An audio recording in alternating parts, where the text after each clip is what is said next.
इन्होंने जानबूझ के इस देश के लोगों को गरीब रखा और इस देश के बच्चों को अनपढ़ रखा, क्योंकि ये चाहते थे कि अगर ये बच्चे अनपढ़ रहेंगे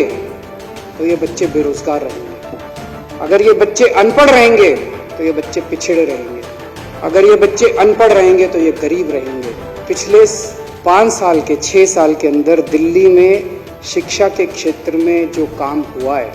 उसको एक क्रांति के रूप में देखा जा रहा है। अब गरीबों के बच्चों को भी अच्छी शिक्षा मिल रही है, गरीबों के बच्चे फर्राटे की अंग्रेजी बोल रहे हैं, गरीबों के बच्चे इंजीनियर बन रहे हैं, डॉक्टर बन रहे हैं। सरकारी स्कूलों के 98% नतीजे आ रहे हैं, सरकारी स्कूलों की शानदार बिल्डिंग बन रही हैं, स्विमिंग पूल बन रहे हैं।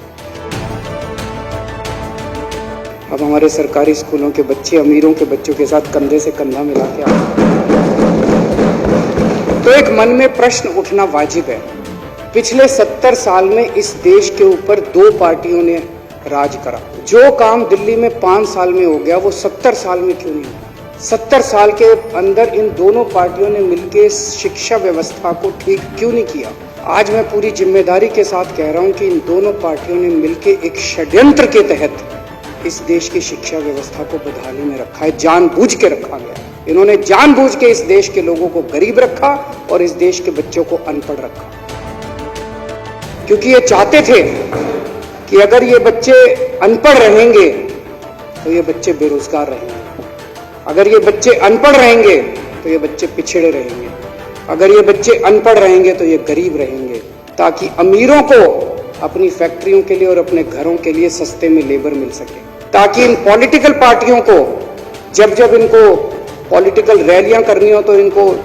भाड़े के अंदर लोग मिल सकें, ताकि इन पॉलिटिकल पार्टियों को सस्ते में अपने पॉलिटिकल कार्यकर्ता मिल सकें। पिछले 6 साल के अंदर दिल्ली के अंदर जो शिक्षा के क्षेत्र के अंदर क्रांति आई है उसने इन दोनों पार्टियों की जड़ें हिला दी। अगर ये 6 साल के अंदर शिक्षा के क्षेत्र में जो विकास हुआ है उसी की वजह से पिछले विधानसभा चुनाव के अंदर कांग्रेस की 0 सीट आई और अब जो उपचुनाव हुआ उसमें बीजेपी की 0 सीट आई।